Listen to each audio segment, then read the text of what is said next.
In the first place, we should insist that if the immigrant who comes here in good faith becomes an American and assimilates himself to us, he shall be treated on an exact equality with everyone else. For it is an outrage to discriminate against any such man because of creed or birthplace or origin. But this is predicated upon the person's becoming in every facet an American, and nothing but an American. In 1907, Yoshisuke Hatanaka left his home country at age 19 for a new life in the United States. 34 years later, he would be arrested by the FBI and classified as an alien enemy. If you are categorized as a minority group and you always have that sense of identity a little bit, which country or which group of people do I belong to?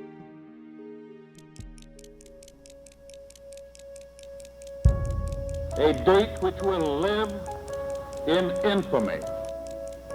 The United States of America was suddenly and deliberately attacked by naval and air forces of the Empire of Japan. 120,000 persons of Japanese ancestry were transported to an assembly center where they lived for months, eventually being transferred to one of 10 relocation centers.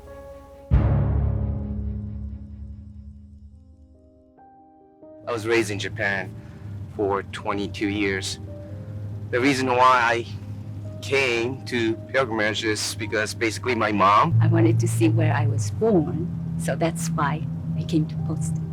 My father was very Christian and he loved America, USA. He really wanted to live in the United States. He was brought up in Japan till maybe about 16 or 17 and wanted to study. And he was the oldest son, brought up very proud. As a young man, he immigrated from Japan and he went to Hawaii and he wanted to learn English. So he enrolled in what we call a boarding school, operated by American missionaries. And that's how he learned English. And the next thing, then he got a job working for a plantation, okay? And then eventually he married our mother and then came to the United States. Yoshisuke would continue his journey across the Pacific with his new wife, Hanako, in tow. By late 1941, the couple had 3 children and one on the way. He began building a life in the U.S., establishing friendships and even leadership roles within the community in Brawley, California. He was the head of a Japanese association by the farmer.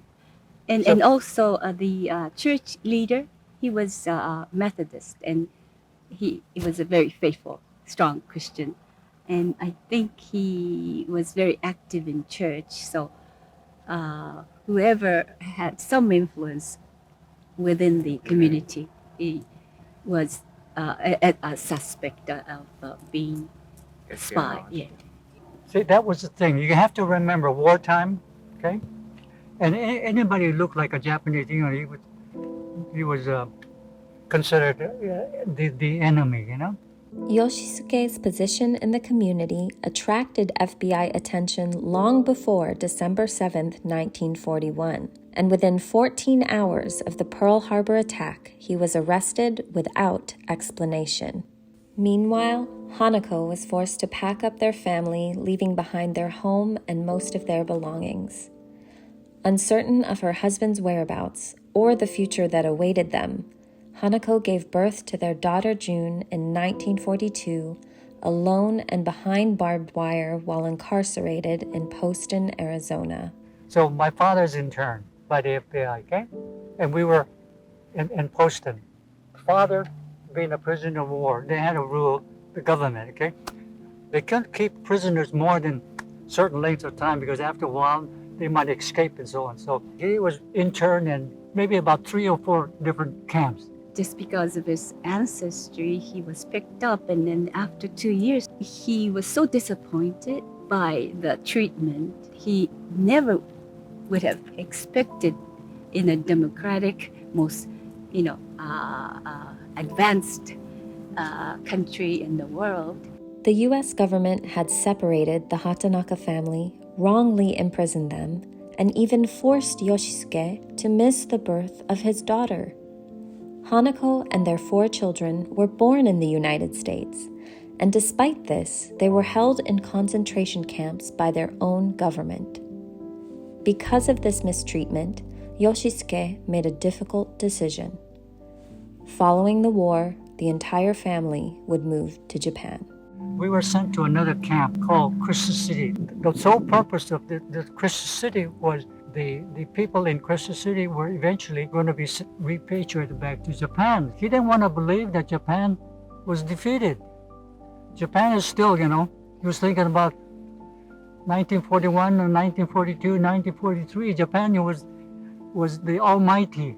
I kind of sense my grandfather's sense of pride when he perceived that Japan is actually winning and recognized by the world. The fact that Japanese was finally kind of accepted by the world leaders to be the country of power. That's why he said, hell with the United States, I'm going back, to the country that, won the war.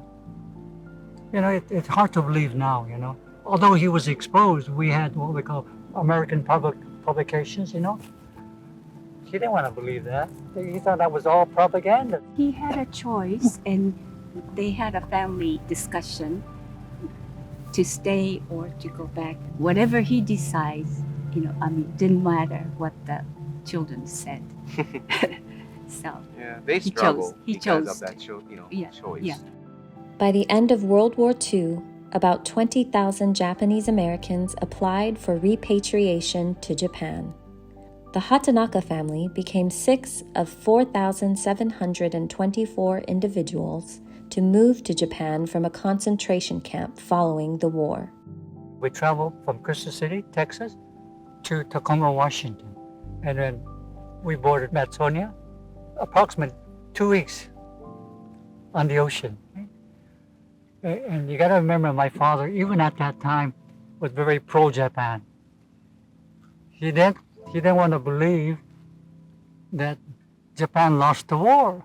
The Hatanaka family arrived in Tokyo Bay on Christmas Day, 1945. Yoshisuke had finally returned, eager to introduce his family to his homeland. Their hopeful dreams for the future were shattered by the utter devastation that greeted them. The wounds of war were still fresh. People were starving and unwelcoming to new faces arriving from America.